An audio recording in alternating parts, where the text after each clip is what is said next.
To be the mayor of New York City, which, you know, last night I chat GPT'd, where is the capitalist and global finance center of the world? And it said New York City, which made me feel good as someone who loves New York City. Is that a moniker that you're proud of and one that you want to continue for this city? We should be proud of it, and I will also say that that's one thing you have in common with Andrew Cuomo, because he also uses ChatGPT to answer many questions, including how to actually resolve the housing crisis in the city.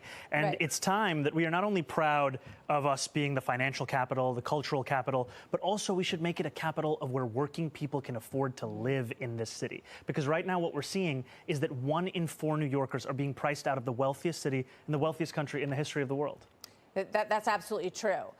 One of the things that's also true is that JP Morgan and Goldman Sachs have moved major operations to Texas, not abandoned New York, but they're hedging their bets on New York because they're hedging their bets. Increased taxes that they see coming if you become mayor. Oh, so they moved offices do that, to Texas. Jobs move Oh out no, of what the a city betrayal! As well, so how does that? He's help ruining New York already. If people in the city don't have the jobs that they once had here. Well, I'm looking to make this a city that every person chooses, whether they're a business leader or as if they're the only rich people in New York City. The key ways of doing that are actually delivering quality of life, public safety, and affordability for each and every person. Because what we're seeing right now is we have a broken status quo.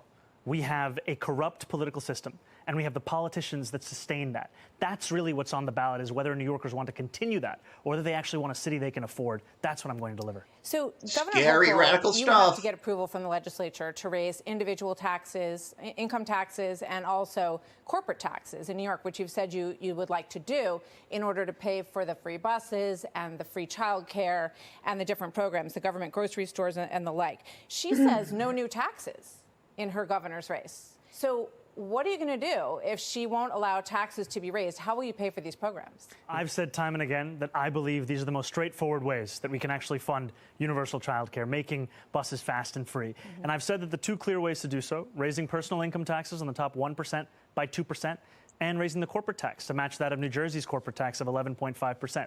Now, if there are other ways to raise this money to fund this agenda, that's going to do real damage to the corporation. I still think that these are the most important and clear ways we can do it. And I'm thankful to have Governor Hochul's support in this race, and the fact that she said we have a shared commitment to delivering universal childcare for New Yorkers across the city and the state. And I bring that up to you to say that it's often a question of whether you have the willingness to spend that money to benefit working class people, not where that money is in the first place. So what would you cut? What would you draw from to do it? I don't think we have to cut, dumbass. I've spoken about raising taxes on the wealthiest